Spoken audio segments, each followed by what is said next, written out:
Bismillahirrahmanirrahim. Alhamdulillahi Rabbil Alamin.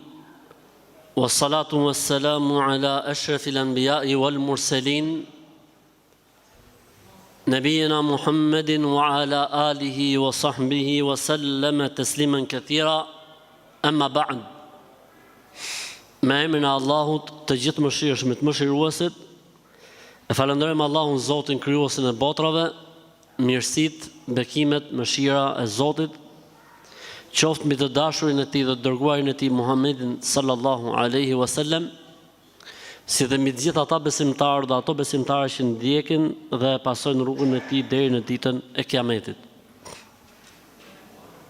O Allahu Zot, ne s'kemi dije tjetër përveç se asaj dije që të na ke dhuruar ti i gjithdituri dhe ti i urti.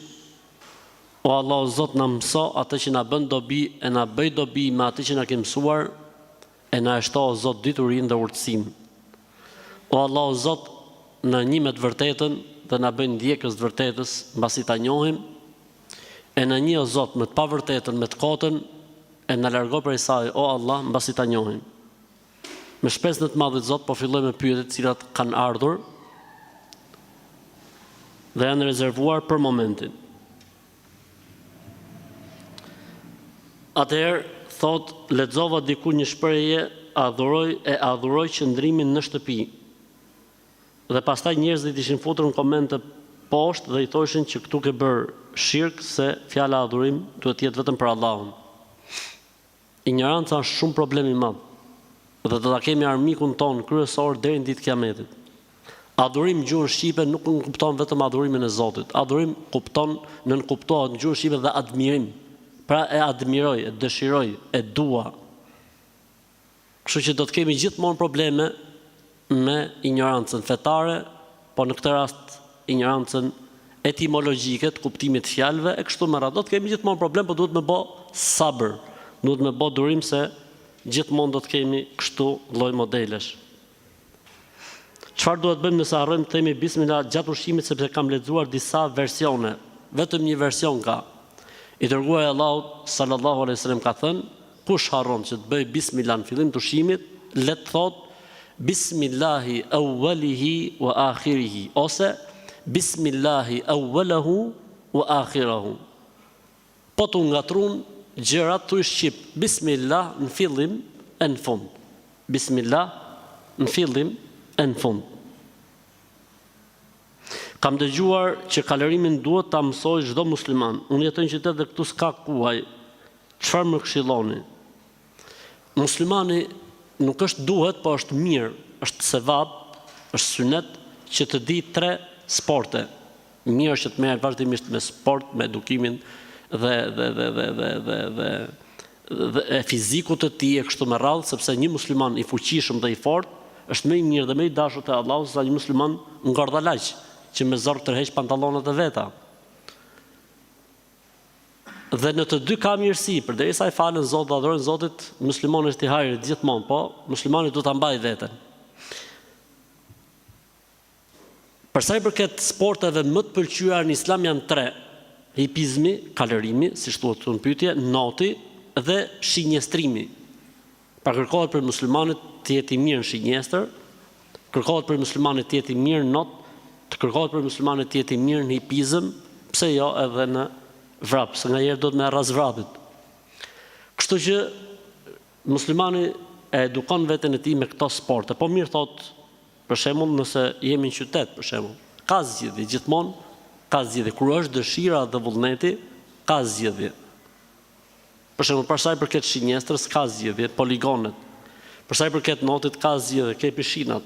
Për sa i përket kalorimit, ka zgjedhje, ka ferma kuajsh ku ti mund shkosh dhe të mësosh kalorimin. Le të themi nëse s'do të kesh zgjidhje tjetër, megjithëse ne themi që qyteti e ka origjinën nga kush? Nga fshati. Shko ke dajët, shko ke xhajat, shko ke tezet, shko ke hallat, shko ke shtëpiat e gjyshërve atje, rindërtoi shtëpiat atje, vendos ca kuaj, vendos ca gomer, ca mushka, ca dhi, ca dele. Mësohu me jetën e fshatit se nuk dihet se si vjen jeta. Nuk dihet se si vjen jeta. Pra gjithmonë Kur është dëshira e mirë ka zgjidhje. Kur është dëshira e mirë ka zgjidhje. A quhesh vrasës përpara Zotit nëse aborton një fëmijë sepse je në kushte që mendon se nuk e rrit dot? Përgjigjen për këtë ka dhënë Zoti në Kur'an, thot Allahu, e shejtanu ya'idukumul faqr. Shejtani ju trem me varfërim. Sa herë që njeriu ka ndërmend mendoj për fëmijë, menjëherë i vijnë ato mendimet e këqija, është bojeta e vështirë, a na del rroga, as na del rroga, po si do ta bëjmë, e ku dëgjon etj, ndërkohë që ne jemi dëshmitar të faktit se si gjyshrit tan kanë rritur gjithë nga 10 fëmijë, nga 12 fëmijë, nga 15 fëmijë, dhe kushtet e jetesës nuk kanë qenë as pak kaq komode siç janë sot. E Zoti më dhua ka bën marr, e Zoti ju ka dhënë bekim, e ju ka dhënë Zoti begati pafund. Sepse e ka garantuar Allahu në Kur'an kur thot nahnu narzuqukum wa iyahum. Unë e marr përsipër furnizimin e tyre, është premtimi i Zotit. E përderisa thot Zoti, unë e marr përsipër furnizimin e tyre, do thot ti nuk ke pse ta vrasësh me në kjo pjesë. Mirë po, shejtani bën punën e vet. Drejsi bën punën e vet, i mallkumi bën punën e vet, sepse ai do që të zhduket fara e njerëzimit në tokë, ndërkohë që Allahu dëshiron që njerëzimi të ekzistojë dhe jeta të jetë dhe bota të jetë me jetë deri në ditën e Kiametit. Për këtë arsye vijnë dy menime gjithmonë kur njeriu do të krijojë familje, kur njeriu do të ketë fëmijë, një mendim që i thotë ecë se je duke kënaqur Zotin dhe je mirë, e Zoti ka për ta bërë marrë dhe mirë. Dhe sa vendos njeriu që ta ndërmarrë këtë vendim, i vjen mendimi tjetër që thotë, po si do ta bësh? Si do të jetosh? Si do të hajsh, çfarë do të pish, si do arrisësh etj. Kështu që nuk lejohet. Dhe se ky mendim është mendim i gabuar dhe është mendim prej shejtanit mallkuar. Kështu që mbështetju Zotit. Mbështetju Zotit. Allahu do t'i lehtësojë të gjitha. Allahu do t'i lehtësojë gjitha. Siç i ka lehtësuar për ne, do t'i lehtësojë edhe për fëmijët tanë. Siç i ka lehtësuar për prindërit tanë, do t'i lehtësojë edhe për niprit e tyre e kështu me radhë. Kështu që mbështetju Zotit dhe thuaj a'udhu billahi minash shaitanir rajim. Nëse aborton një fëmijë në këtë lloj dileme që është personi në fjalë, a quhet se ka bërë vrasje apo jo? Këtu ka dy situata. Nëse ndodh aborti mbas 4 muajsh, konsiderohet si vrasja. Mas 4 muajsh do të thotë si i është fryr shpirti dhe konsiderohet si vrasja e njeriu të madh. Para 4 muajsh është haram, e ndaluar. Pra në rastin e dytë kemi bërë gjuna, mëkat, po nuk konsiderohet vrasje, se shpirti sipas hadithit vjen në ditën 120, 121, ndërsa në rastin mas 120-s konsiderohet vrasje dhe marrje jete, ke marrë një jetë. Allahu na ruaj. Ndërsa nëse aborti është spontan, ose ky që ndodh natyrshëm për shkaqe dhe arsye nga më të ndryshmet, a konsiderohet i tillë? Absolutisht që jo. Nuk konsiderohet, sepse kjo nuk është në dorën e njeriu dhe nuk po e bën njeriu me dëshirën e tij apo me vullnetin e tij, po është e shkruar nga i madhi Zot. Edhe diçka tjetër, nëse zbulohet një sëmundje tek fëmia, nga këto sëmundjet e rënda të cilat vështirësojnë jetën e tij dhe jetën e prindërve të tij, para 4 muajsh lejohet aborti. Lejohet aborti nëse zbulohet në një sindrom apo në një problematikë që ka fëmia, gjë që vështirëson jetën e tij, jetuarin e tij apo kujdestarin ndaj tij, deri në 4 muajsh lejohet. Kaloi 4 muajshi, pra u bën 120 ditë, hyni dita e 121, nuk lejohet edhe nëse zbulohet që fëmia ka ndonjë problematik gjenetik, sindrom, e ku dëgjon etj. Thjesht me ditë si rregull. E fundit fare, fëmijët e abortuar ku e kanë vendin. Nëse është fryrë shpirti, pra 120 e mbrapa, me shpresën e Zotit të Madh ata do të jenë në xhenet. Sepse fëmijët janë në xhenet, siç ka njoftuar për këtë pejgamberi sallallahu alaihi wasallam. Ne jemi krijesa të Zotit dhe themi që jemi për të adhuruar Zotin, pra Allahun. A nuk është kjo që të jetë Zoti egoist? Pra, për çfarë i shërben Zotit njerëzimi? Për asgjë. Nuk i shërben.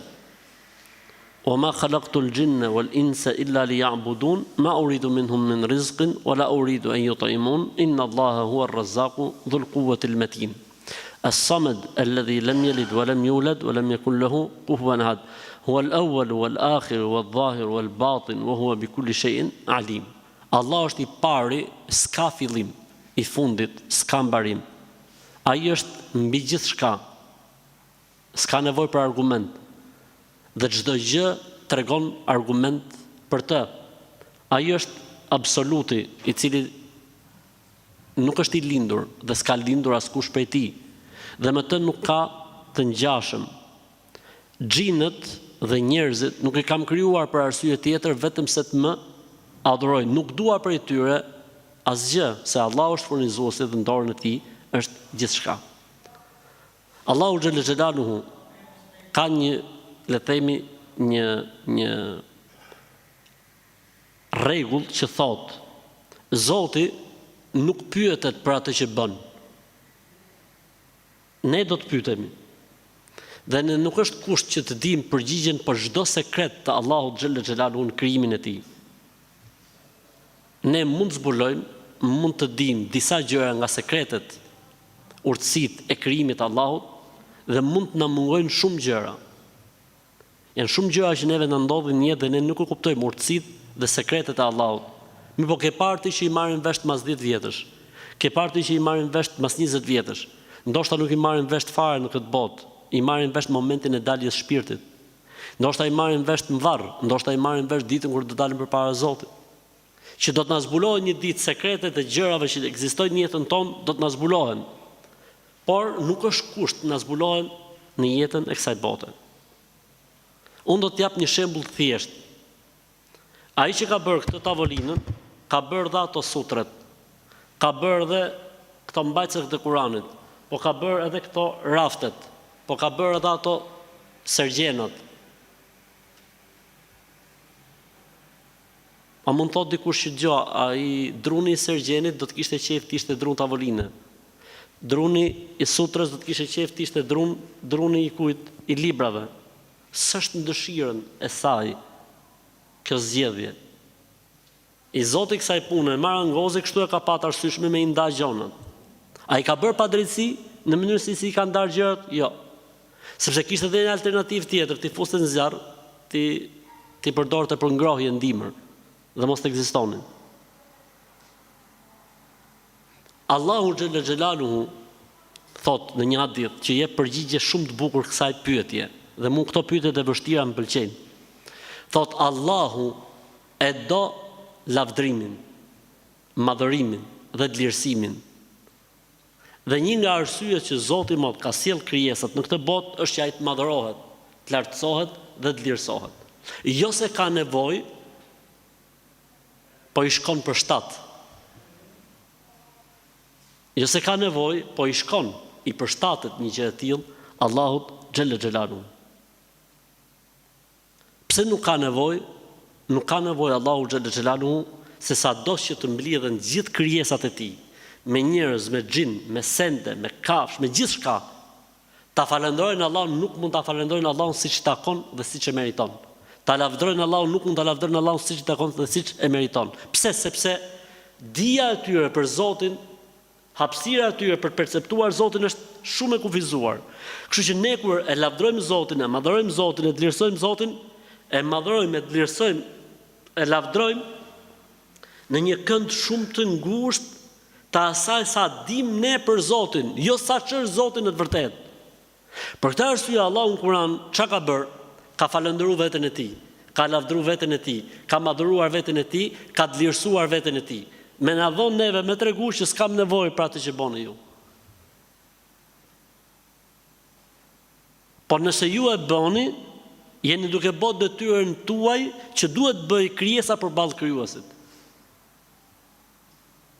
Që duhet bëj njeriu përballë Zotit të tij.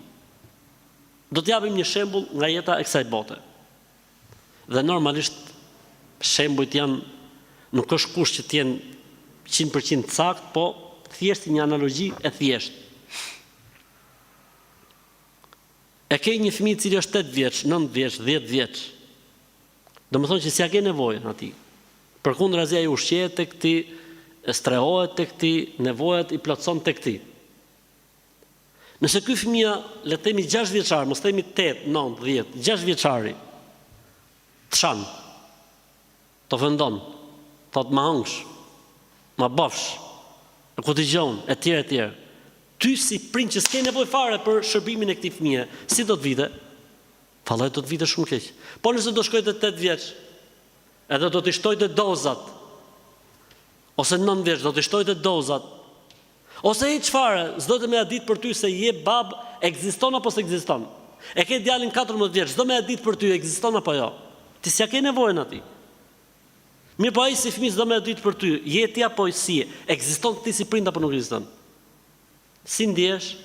Të duket normale kjo gjë? S'duket. Po ti s'ke nevojë për atë fëmijë. Jo më nuk është puna e nevojës, po ka ca norma jeta. Ky prind ty të solli në jetë, e boni Zoti mos sebeb që ti të vish në jetë. Dhe normat e jetës janë që kush bën mirë duhet i bësh mirë. Kush bën mirë duhet të jesh mirënjohës ndaj tij. E ne nuk ekzistonim, nuk ishim. Zoti na solli. Si duhet jemi ne përballë këtij raporti? Mos më fol për mendjen, mos më fol për syun, mos më fol për veshin. Thjesht ishim inexistent dhe erdhi një moment që Zoti na solli këtu. Ne përballë këtij Zoti i cili na krijoi, na solli në këtë botë. Si duhet jemi? Logjike dhe normale është që duhet jemi falëndërues, duhet jemi mirënjohës. Duhet jemi adhurues. Se nuk na e ka nevojën mali dajtit që shohim ne këtu, e dini sa breza ka përcjell deri tani apo jo? Ora kjo xhamia që jemi ne këtu, sa breza ka përcjell? Lumi Lanës, a e dini ju sa ka përcjell njerëz apo jo? E ullit, e fiqt sa kanë përcjell? Po nuk janë ata më të rëndësishëm sa njeriu në këtë botë, njeriu është më i rëndësishëm. Po thjesht Zoti më na tregon neve që shfrytëzo momentin dhe kohën, se po ike nga kjo botë, mali bajtit do t'jetë aty, dielli do t'jetë po aty, hona do t'jetë aty, qiejt do t'jenë aty, toka do t'jetë aty, ti ke ik, ty t'ka ik shansi, ty t'ka ik mundësia. I vetmi problem që ka jeta e kësaj bote është se nuk përsëritet. Nuk vjen mon një shans i dytë, nuk ke mon një jetë të dytë. E kape situatën, hype në anijen e Nuhut, shpëtove.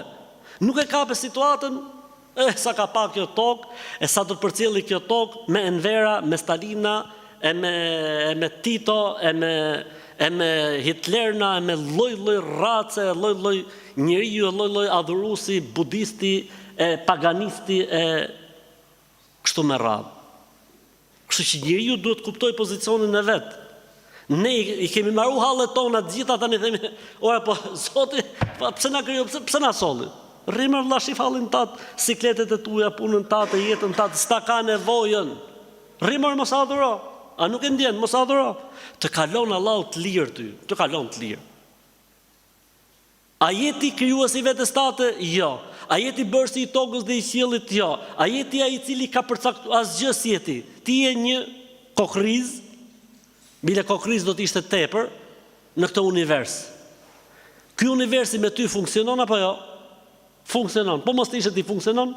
Funksionon. Kështu që si thon ato thot zër vendin e duhur në fjali, edhe rri në rresht, se s'ta ka nevojën edhe hallin. Nuk ta ka. Po ti ose pozicionohesh mirënjohës dhe falëndërues, ose pozicionohesh mos mirënjohës. Pastaj sekretet dhe urtësitë dhe zbulimi i çdo gjëje nuk është kusht që njeriu ta gjejë në jetë të kësaj bote. Se janë shumë probleme që ne nuk e kemi gjetë akoma përgjigjen në jetë të kësaj bote, mirë po i marrim të mirë qena dhe vazhdojmë. Apo jo? Ka shumë gjona në jetë të kësaj bote që ne nuk ja gjejmë përgjigjen. Mirë po, a do të thotë se pezullojmë jetën pse nuk ja gjejmë dot përgjigjen? Jo, jeta vazhdon, sfidat e jetës vazhdojnë e kështu me radhë.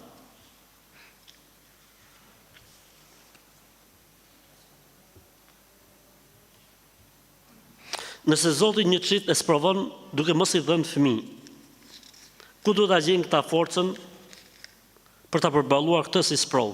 Kjo është pyetje interesante e bukur. Allahu thotë në Kur'an: "Yahabu liman yasha'u inath wa yahabu liman yasha'u dhukur aw yuzawwijuhum dhukranan wa inatha wa yaj'alu man yasha'u aqima. Allah është ai i cili ju furnizon me vajza, e ka nis me vajzat. Sepse njerëzit në atë kohë kishin çik alergji punën e gocave, punën e vajzave. Allahu i jep kujt të doj, i dhuron. Jeheb do thot i dhuron. Allahu i dhuron, është dhurat edhe goca, edhe vajza. Pyet atë që s'ka. Pyet atë që ka 10 vjet që po kërkon fëmijë tani. A bën naze gocë shumë apo jo? S'bën naze. Allahu i dhuron kujt të doj vajz. Allahu i dhuron kujt të doj djalë. Allahu i dhuron kujt të doj përzierje djem dhe vajza, pra çuna dhe goca. Tha pastaj në fund fare wa yaj'alu man yasha'u aqima, e këtë doj zgjedhja e tij e bën steril. Don Allahu xhallahu që dikë ta sprovoj, dikë e sprovon duke lind jetim, dikë e sprovon duke u djeg shtëpia, malli dhe pasunia, dikë e sprovon duke humb gjithë familjen, dikë e sprovon duke u djeg i gjallë si ai djalin nga Gaza para 2 ditë. E kapën gjithë kamerat e botës duke u djeg i gjallë, njeriu digje i gjallë dhe s'kishte kush të bënte asgjë. Në një çadër që ishte thënë, dilni ke kjo çadra për të jetuar. Sprovat në jetë nga më të ndryshmet. Mirë, por kush është problemi? Cili është problemi i njeriu? Problemi i njeriu është sa ai mendon se sprova e tij është sprova më e madhe që mund të ekzistojë. Sepse njeriu është i dobët. Për këtë arsye, ku ta gjej forcën? Te Allahu. Kush ta ka dhënë këtë gjën? Allahu. Kush mund të ta zgjidhë këtë gjën? Allahu.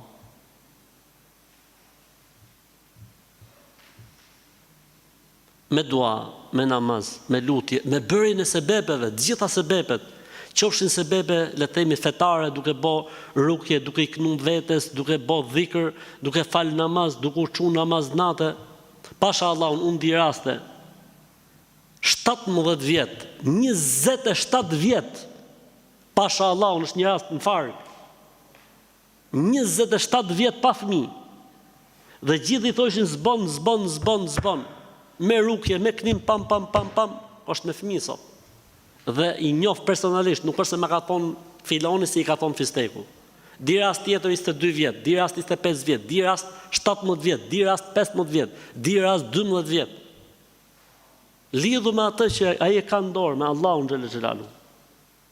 A mo t'jesh i sigurt se nëse Zoti e ka shkruajtur mos me të donë fëmijë, nuk e ka Allahu personale me ty, po Allahu po të sprovon.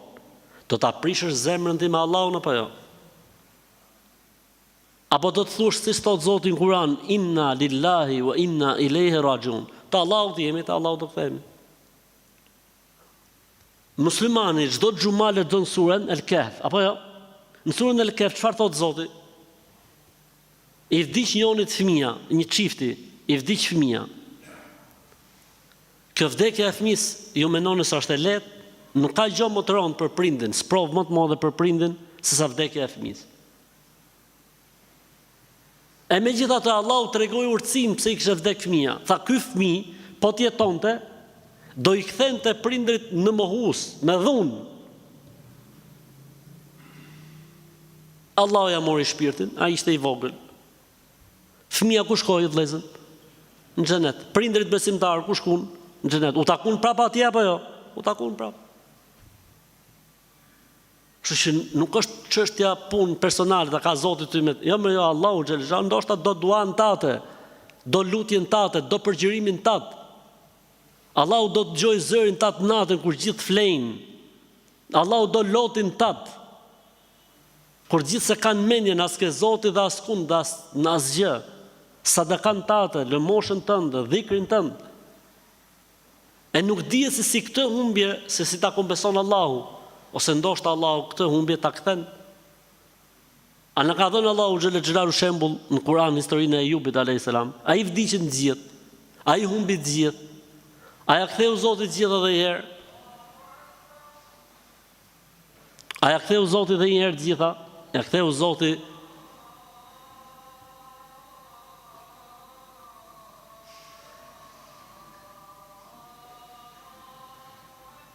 Avash.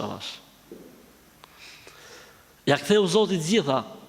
Tha Zoti ja dham, gjoj çfarë thot Zoti. Ja dham thot, edhe një herë siç i kishte edhe wa mithlahu, edhe plus, 2 fishin e asaj që ju humbi. Çfarë moshe bëhet fjalë këtu? Bëhet fjalë në një moshë shumë të thyer. Ja ktheu Zoti edhe një herë. Jo aq sa kishte, 2 fish. A ke rastin e Ibrahimit a.s. Kur e boni fëmin e parë Ibrahimi a.s. 19 vjeç.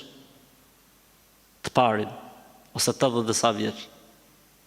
Po Zekaria a.s. Pra njëri asnjëherë nuk duhet ta humbi shpresën. Duhet i bëj gjitha sebepet, pastaj thot tawakkaltu ala Allah, ju kam mbështet Allahut. Ne nuk i dim sekretet e Zotit në jetën tonë.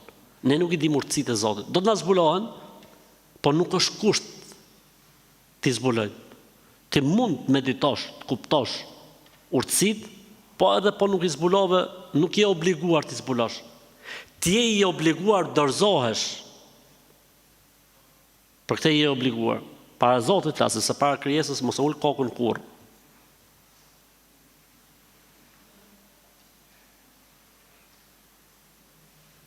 A ka kushte marrja e mesit, ka për qëllim kohën, a duhet jetë ftohtë apo mund të marrim në kohë kur është ngrohtë? S'ka lidhje. Mesi mjafton që të plotësohen kushtet dhe kriteret, edhe merret mes dimër, ver, dimër e kështu me radhë.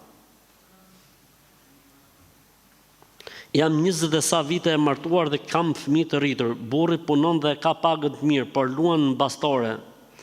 Dhe vjen puna që s'kena 3-4 javë ushqim, nuk paguan asgjë, më ofendon shumë dhe më quan edhe lavire. Më thotë se nuk është i sigurt se fëmijët janë të tij apo jo. Më kontrollon gjithçka, edhe telefoni se ku shkoj, nuk ka besim, çdo faj ma hedh mua. Jam shumë i mërzitur dhe kam vendosur të divorcohem. Kam gjetur një punë që unë duhet ta heq shamin brenda firmës. Aty janë vetëm gra, por ka edhe kontrollor meshkuj. Këtu kemi 3 gjërat përzira bashkë. E para problemi. Unë mendoj që ky problem duhet zgjidh me prindër. Pra mos merr vendim pa ul burrat dhe prindërit. Në mënyrë që kur t'i jepet ultimatumi i fundit kësaj species, kësaj krijesës që quhet burri jot, në rastin fjalë, t'i jepet ultimatumi nëpërmjet prindërve dhe burrave. Ti thuat hajde këtu, qurravec 1, 2, 3, 4. Për ndryshe, do të shkojmë drejt divorcit, me krenari. Akuzimi i bashkëshortes se është lavire konsiderohet një mëkat shumë i rëndë dhe i madh në Islam. Është e turpshme një gjë e tillë. Pra ka 2 probleme të mëdha herë situata. Problemi i tretë që është puna e punës. Në momentin që në atë punë sillen vërdall meshkuj, nuk lejohet që të hiqet shamia. Nuk lejohet që të hiqet shamia e Zotit e lehtësoft. Pra ka edhe kështu njerëzish, edhe pse jemi në shekullin 22.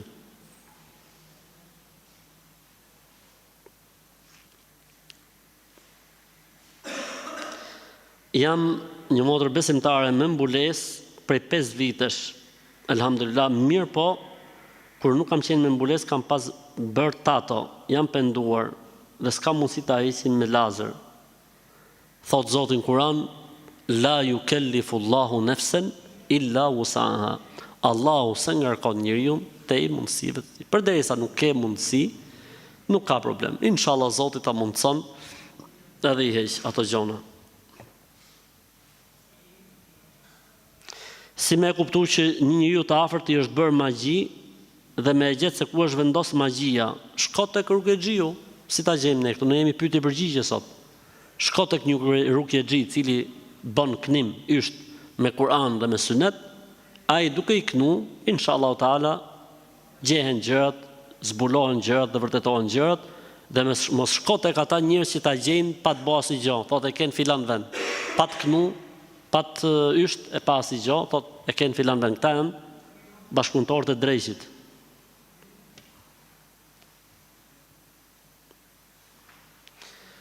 Si je, elhamdulillah, mirë, po ti si je, thot, du më u fal, shumë mirë ke, Po unë du më falë me zemër, se llafet nuk i majnë mend. Jo, nuk funksionon. Ti do të falësh si thot Zoti, jo si e mendon ti. Kështu që do të marrësh letër aty përpara, e shkruaj El-Fatihan, edhe lexon aty. Alhamdulillahi Rabbil Alamin Arrahmanir Rahim Maliki Yawmiddin Iyyaka na'budu wa iyyaka nasta'in Ihdinas siratal Amin. Pastaj knokullu Allahun, pastaj Allahu Akbar, bie në ruku, hap letrën tjetër. Tak, hap tomaton tak, e në lezo Subhana Rabbil Azim, Subhana. Po ta bësh këtë punë 2 javë, më sa përmendsh. Nuk është e falmja në i këshu ekuacioni fuqis 8. Hiç, e thjesht fare. 2 javë, po ta lexosh me letër kështu, po ta lexosh 2 javë me letër, mbaroj historia, s'ke më nevojë për asnjë gjë.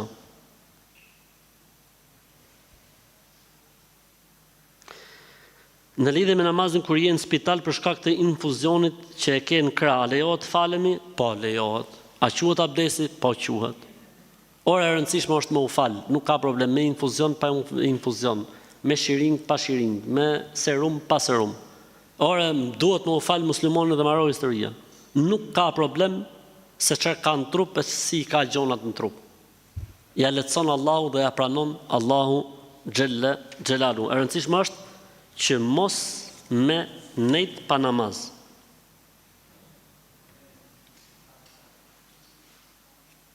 Okej.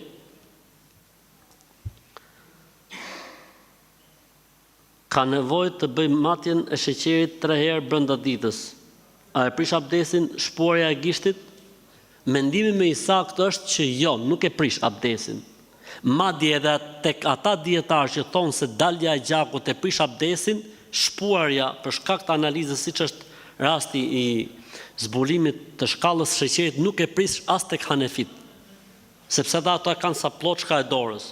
Nëse është sa më pak se ploçka e dorës, nuk prishet. Mbi ploçkën e dorës prishet. Kështu që në të gjitha mëdhëbet dhe në të gjitha mendimet nuk prishet abdesi. Ta shfrytëzoj rastin që t'ju uroj juve dhe gjithë muslimanët të Tiranës për urimin e xhamisë së namazgjas.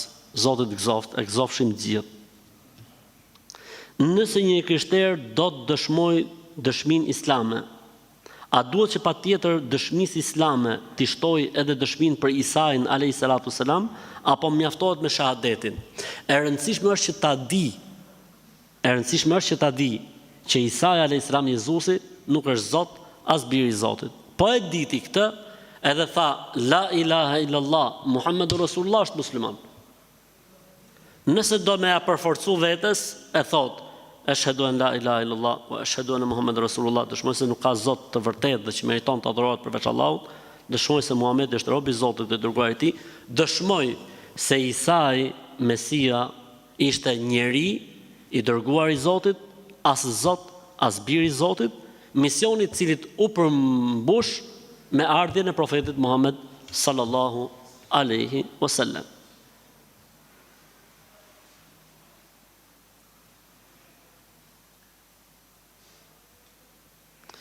Si lindin besimet supersticioze? Me pralla. Tregon kush i prall, e gjithë budallëjt e besojnë. Tregon dikush një fantazi, edhe gjithë budallëjt e besojnë edhe e trashëgojnë brez mas brezi. Macja e zezë, lepuri i kuq, plumbi i bardh, pasqyra e thyer, e qepura natën, e qëndisura ditën, e lara për filan ditë, e shplara dhe e thara në ditën tjetër. Këto muhabete dikush, domethënë për gjumësh, ka fol, edhe kanë ardhur gjithë tu i besu. Po çka kanë ndodhur? Kanë ndodhur ndonjëherë kështu me kader, kanë ndodhur ndonjëherë me kader që me të vërtetë kur u ka prej qeni rrugën, ka ndodhur aksidenti atë ditë. Kaq, mjafton llafja ishte, ndodhi dha ditë me qenin, mori fund historia, po kaloi qeni rrugën është e pa diskutueshme.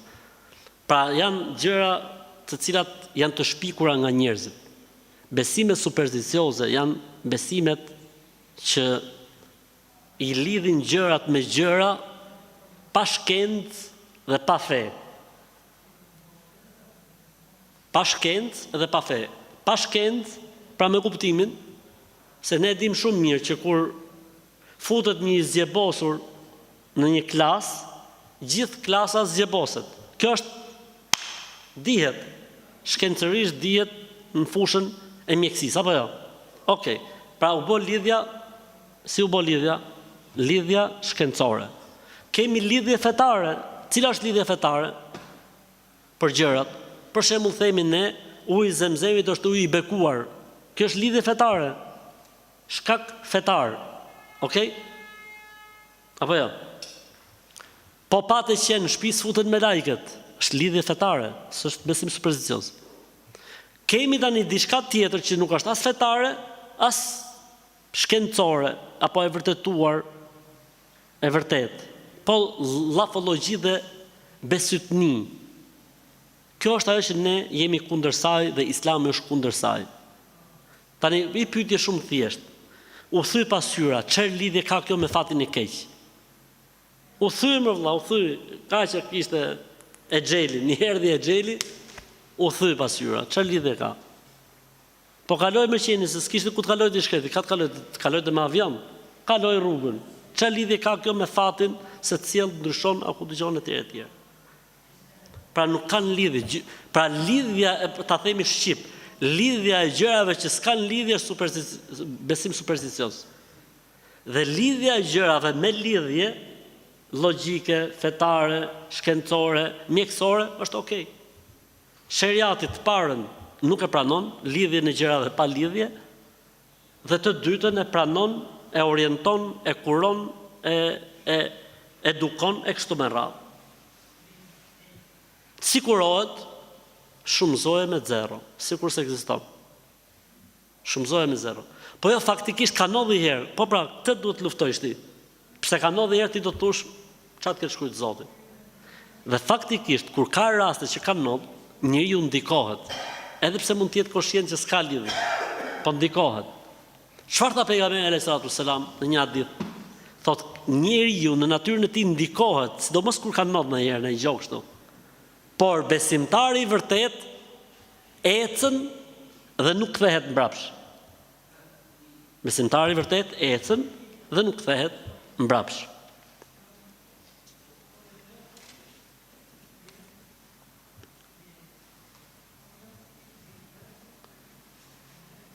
Cili është gjykimi për disa femra që e vejnë mbulesën vetëm në Ramazan? Masha Allah, Zoti i shpërbleft. Allah i shpërbleft të motra. Që e vejnë mbulesën vetëm Ramazan, elhamdulillah. Inshallah bëhet se bëbë Ramazani, që edhe mas Ramazanit e kështu me radhë. Kështu është kjo punë me shije, dal nga dal, avash, inshallah. Me që po vjen dhe Ramazani, thot, kam 7 ditë në fillim të Ramazanit që nuk kam agjëruar. A mund të zëvendësoj me të shtunat dhe me të diellat? Vetëm zëvendësoj, nuk ka problem. Vetëm zëvendësoj se po vjen Ramazani dhe 5 muaj vjen Ramazani.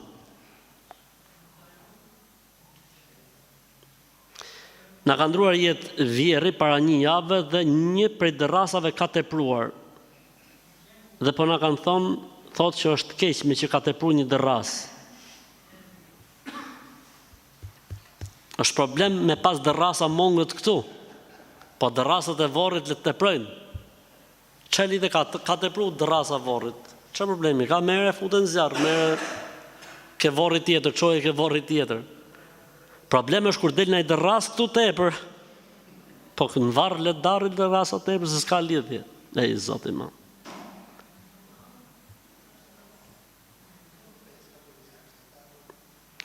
Është një hadith që flet për ditën e gjykimit dhe thotë 2 shokë ngushtë shihen ditën e Kiametit dhe i thotë si jeti? I thotë mira, po vetëm njëna mungon se do të kisha fituar xhenetin. I thotë ky shoku tjetër, unë vetëm i të mirë kam gjitha gjunofe, po ta jap këtë të mirën time futu ti në xhenet. Paktën mos jemi të dy në xhenem. Pastaj dëgohet zëri i Allahut i cili thotë, do të futeni të dy në xhenet, sepse unë jam më i mëshirshëm se sa ju për njëri tjetrin. I bukur për të qenë i vërtet. Shumë i bukur për të qenë i vërtet. Pra nuk është i vërtet. Kjo është produkt i inteligjencës njerëzore, jo artificiale. Kur është imami në hutbë ditën e xuma, a mundet që me fal namaz kur të vish me vonesë? Duhet, patjetër. Në mendimin më të saktë dhe të qelluar të dietarëve. Pejgamberi sa ka qenë në minber dhe është fut dikush çup edhe ushtul direkt. Pejgamberi sa ka thonë, a e fale 2 rekatshin në hutbe? Ka thonë jo, ka thonë ço fali shpejt. Pra mos kna Bakaren me Ali Imranin, po shpejt tak falu edhe ulu. Kështu që ky hadith është i qartë që kush futet për ditë xumaje duhet fali 2 rekat. Madje ka një fjalë profetike e cila thotë, nëse hyni në xhami për ditë xumaje dhe imami po mban hutben, mos u ulni pa i fal 2 rekat shpejt. Mos u ulni pa i fal 2 rekat shpejt. Ka një mendim tjetër që thotë ulesh, po është mendim që nuk është fort i qelluar. A i shkon shpërblimi i gjyshit tim nëse unë bëj për të khatme Kur'ani? Po i shkon. Por njeriu lexon për babën, për nonën, për gjyshin, për gjyshen, i shkon në mendimin më të saktë të dietarëve.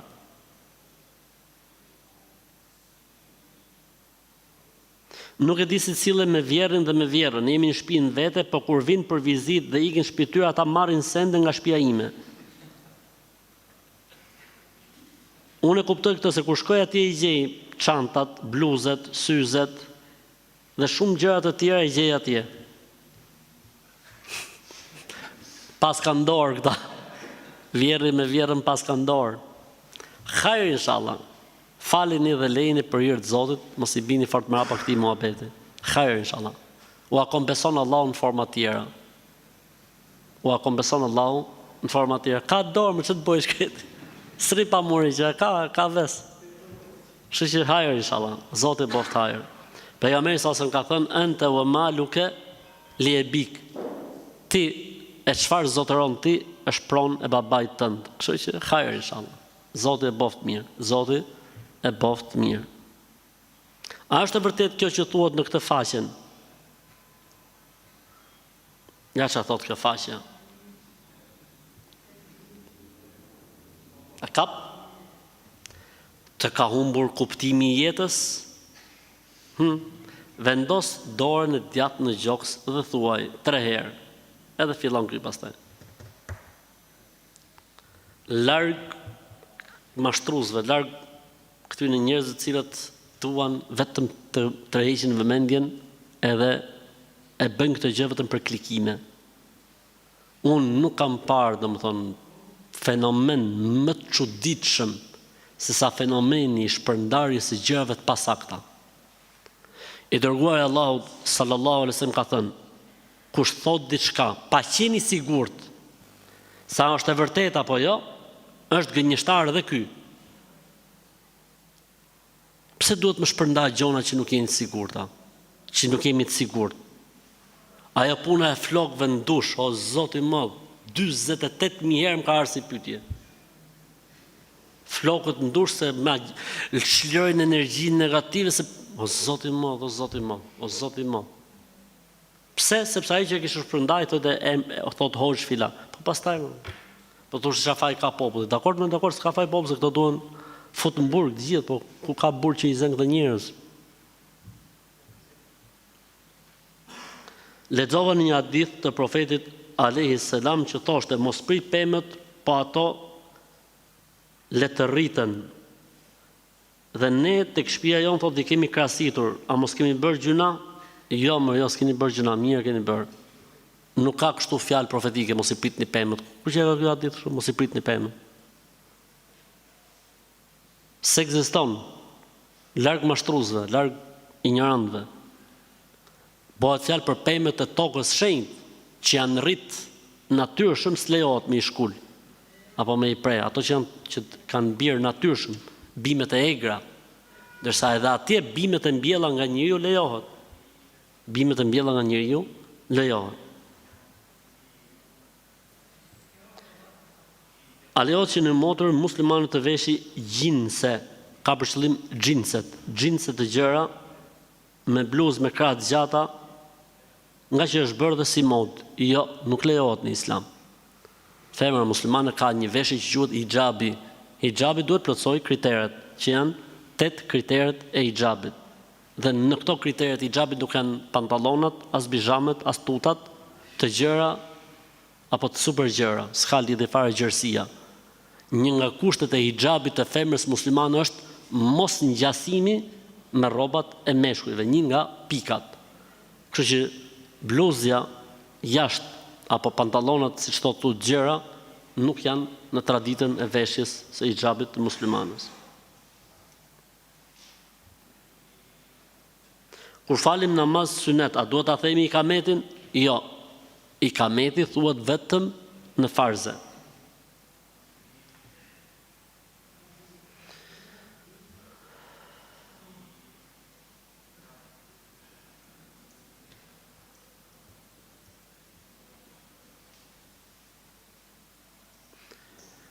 Mbasi e këndon hoxha El Fatihana, duhet ta këndojmë dhe ne si xhamat? Mendimi më i saktë është që duhet me këndu.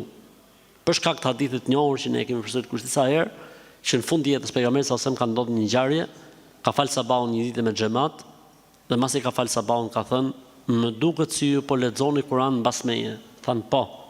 Tha la taf'alu illa bi Fatihatil Kitab. Mos lexoni Kur'an mbas meje përveç se El Fatihan. Mos lexoni Kur'an mbas meje përveç se El Fatihan. Dhe kjo ngjarje ka ndodhur në namaz të sabahut. Kështu që Fatihaja duhet lexuar, edhe pse imami lexon me zë, por mbasi të mbaroj imami. Pra mbaron imami, waladhdallin amin, pastaj lexohet El Fatihaja. Po mirë, imami për shembull fillon surën mrapa, nuk ka problem. Nuk ka problem.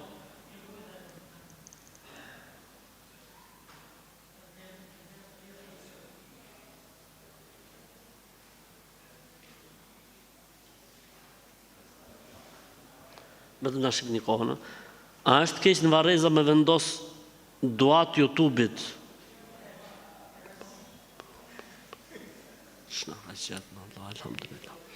Kur shkohet në Varreza bëhet dua nga shpirti, nga zemra. Shqip në vëlla lutu. Shqip në vëlla, o Zot fale, o Zot mëshiroje. O Zot bëje varrin koftër xhenetit. O Allah na bashkon në xhenet. O Allah faljet më gabimet, mangësitë që ka pas në jetë. Çfarë duash YouTube, ai mund të jetë të bë dua për dasëm. Ai mund të jetë duke bë dua kundër qafirave. Çfarë lidhje ka dua në YouTube thot. Ai Zoti më dhe alhamdulillah. A mund të hahet mishi i therrur nga një musliman që nuk fal namaz, por që e përmend emrin e Allahut përpara se ta therr? Përderisa është musliman, hahet mishi i tij. Në fen ton, në islam, nuk ekziston termi musliman që fal namaz apo s'fal namaz. Në fen ton kemi dy terma, musliman ose jo musliman. Besimtar ose mohues. Është musliman? Po. Është duke therr kurban? Po. A thot bismillah? Po. Mbaroi historia. Fal namaz është problemi i tij. Nëse ky s'fal namaz se e mohon namazin, thot se ekziston namazi, s'ka namaz, ky është kafir, s'quhet musliman. Nëse ti thot, jo më vëlla, unë e di që duhet më fal në një musliman, po Zoti na falte, po s'gjejm kohë, etj. 12344 arsye, them ky është musliman gjunafçar. Kurbani i tij është i saktë, dhe mund të hahet mish i therr nga dora e tij. Jam një vajzë muslimane që duhet shkoj në xhami nesër, po nuk mbaj shamin. Çfarë duhet bëj atje? Asgjë, kërko motrat që janë mbikëqyrëse tek sektori i femrave, edhe të orientojnë ato për çdo gjë. Kërko dikë përpara, domethënë, që të orientojnë se çfarë duhet bësh. Çfarë ore duhet shkojnë? Në kohët e namazit zakonisht, në kohët e namazit, ose për ditë shtunë dhe për ditë diele ka mësim. Edhe për ditë xumaje ka mësim, edhe 2-3 ditë javës mas dite ka mësim e rëndësishme, interesohu për para. A pranohet abdesi nëse nuk e pastron njërin vesh për shkaqe shëndetësore? Pranohet. S'ka asnjë problemi. Ka tampon ose ka bërë operacion etj. E fërkon nga jashtë, edhe çdo gjë është okay.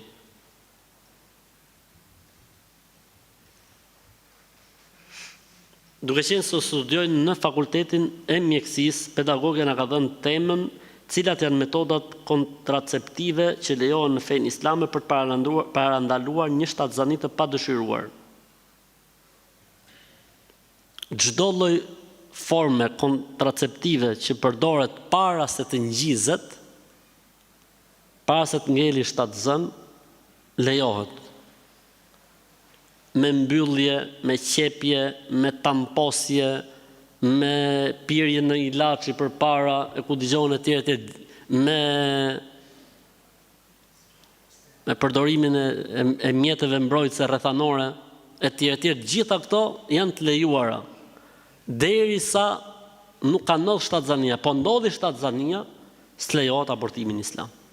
Përveç se nëse rrezikohet jeta e nënës, ose zbulohet në smundje para 4 muajshit që se mi fry shpirti, e tjerë, siç e kemi trajtuar në rastet e tjera.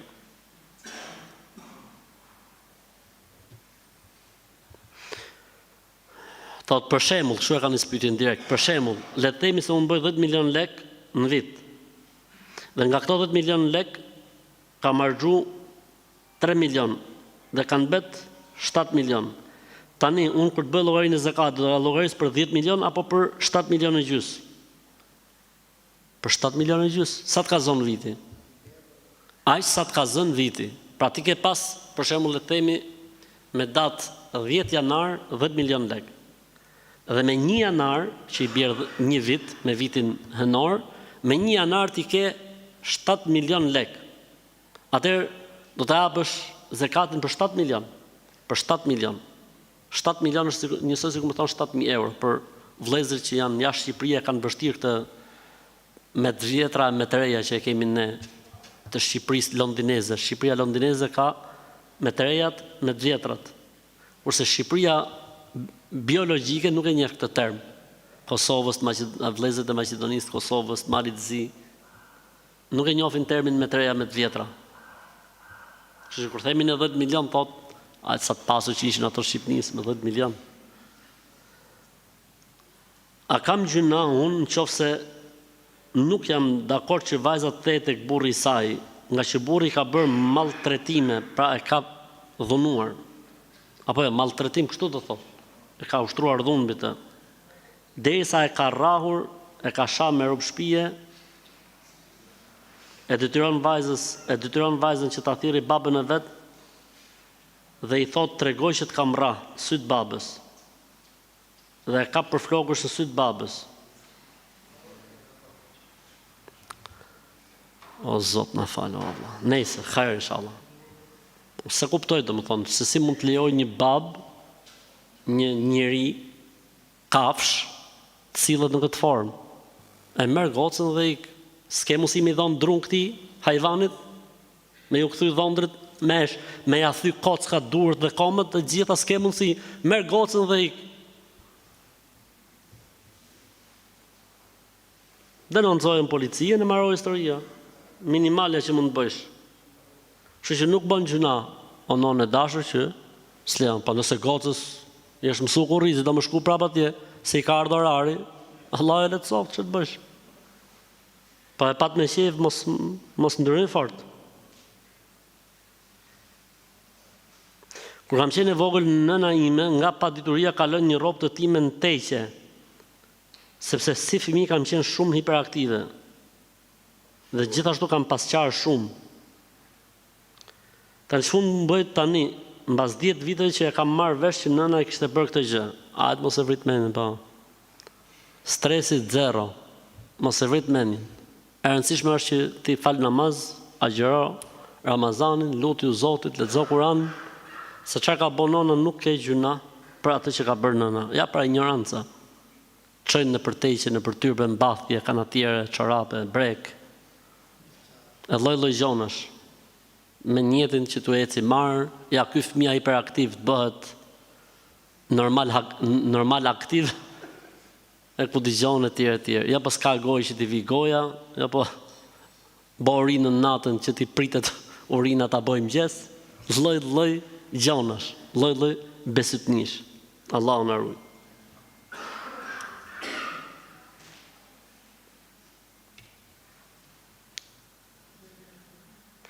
A mund të lexoj Kur'an pa avdes sepse jam me aftësitë kufizuara dhe më duhet të shkoj shumë shpesh në WC? Po, lejohet në mendimin më të saktë dietarëve. Më e mirë është që muslimani kur lexon Kur'an të jetë me abdes.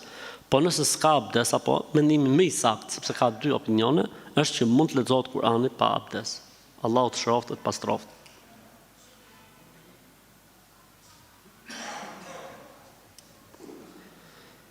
Pas salavateve them lutjen Rabbena atina fid dunya.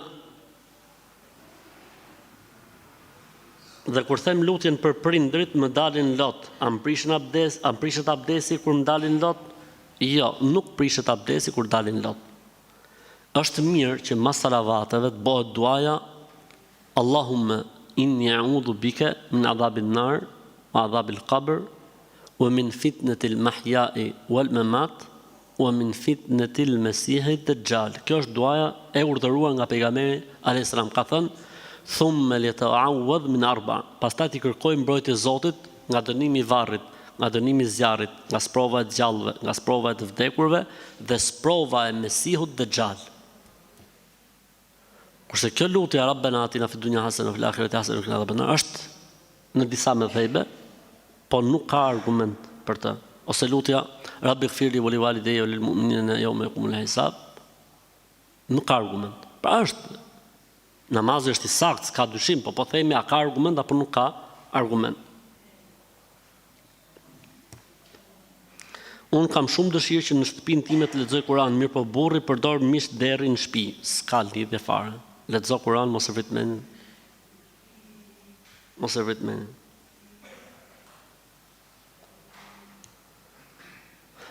A jepet veturës së tretë, pra ka 3 makina zekat, edhe pse është luks. S'ka lidhje fare. Nuk jepet zekat për makinat, nuk jepet zekat për motorrat, për biçikletat, për shtëpiat. Nuk jepet zekat, zekati jepet për parat, për florinin, për gjedhët, për të mbjellat. Ka kategori të caktuara, nuk është zekati për çdo gjë. Nëse njeriu ka pasuri, para, bagti dhe secila kanë mbush vlerën, pra kuotën që obligohet zekati, a do ta japi për secilën apo mjafton që ta japi nga ari? Për të gjitha.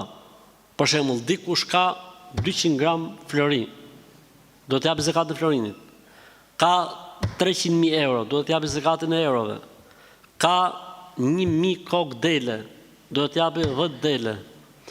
Ka 300 lop, do të japi për çdo 30 nga i viç.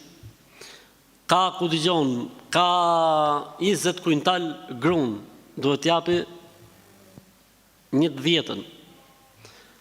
Ka për çdo gjë, gjeti i thesar, duhet t'japi 1/20.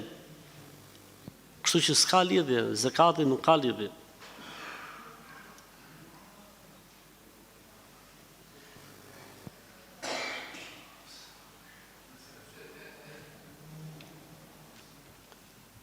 Jemi nga Vlora dhe në ka lind një djalë.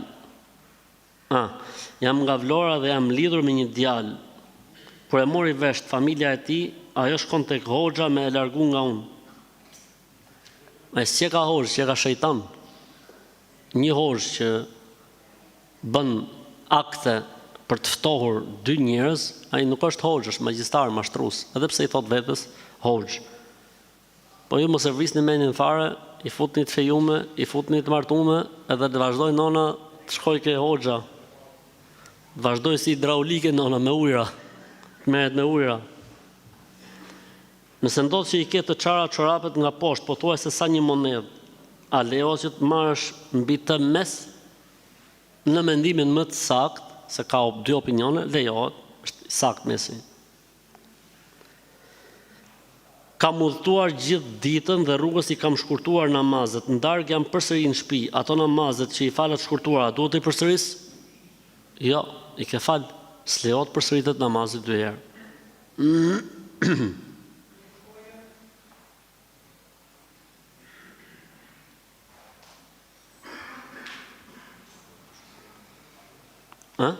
Ka vajt koha. Atëherë 2 pyetjet e fundit me që janë interesante.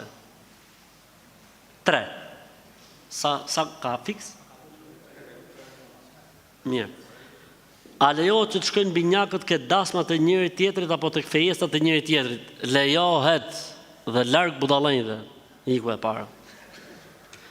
Në një xhami të cilën frekuentoj ka pas një debat për shumë kohësh. Disa motra janë të pretendimit që në momentin që bëhet martesa nikahu, gruaja ka të drejtë të kërkojë bashkëshortit të ardhshëm një kontratë në të cilën shkruhet që nëse burri vendos të martohet me një grua të dytë, atëherë kjo grua e parë konsiderohet automatikisht e lëshuar e divorcuar. Kjo për faktin që gruaja e parë nuk do të bashkëtohet me një burr që ka marrë grua të dytë. Nuk e di se ku e kanë marrë bazën për këtë lloj kontrate. Këtu ka keq interpretim të situatës. Në nikah, kur bëhet një nikah, kur bëhet një lidhje martësore, priten kushtet e palëve. Drejtuesi i nikahut, pse themi ne duhet më shku ke hoxha me e bën nikahun? Se ç'a bën njerëz, dakord, të trashëgon, mirë.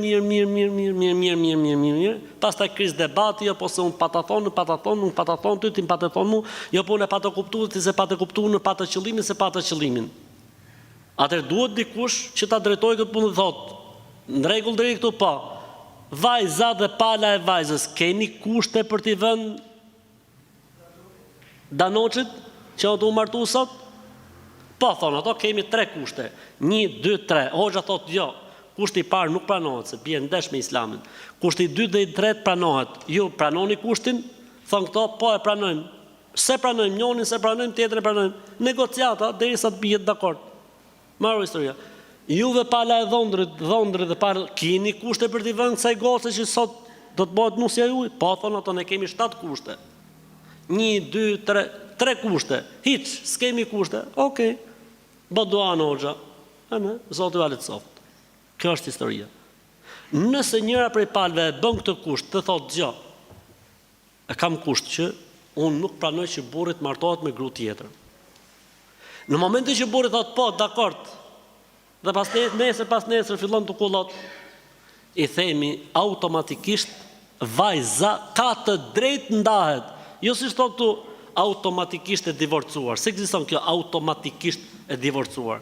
Por ka të drejtë që nesër thotë, disi është puna, unë pa ta vënë një kusht, ti ma shkele kushtin, unë kërkoj divorcin. A është gjunafçare në këtë rast vajza? Jo, nuk është gjunafçare. Pse se e ka vënë si kusht kur është martuar.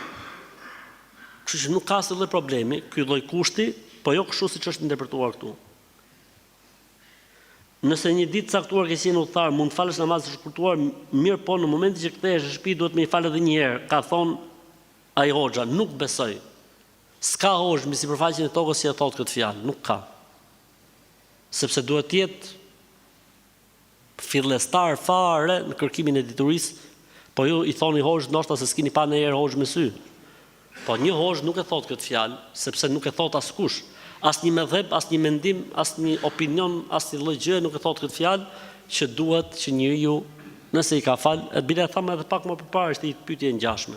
Kështu që e mbyllim me kaq inshallah taala, ndërkohë që kemi elhamdulillah edhe shumë pyetje tjera që do i trajtojmë në të ardhmen. Subhanakallahumma wa bihamdik nashhadu an la ilaha illa ant nastaghfiruka wa natubu ilaik. Zoti ju shpërblet.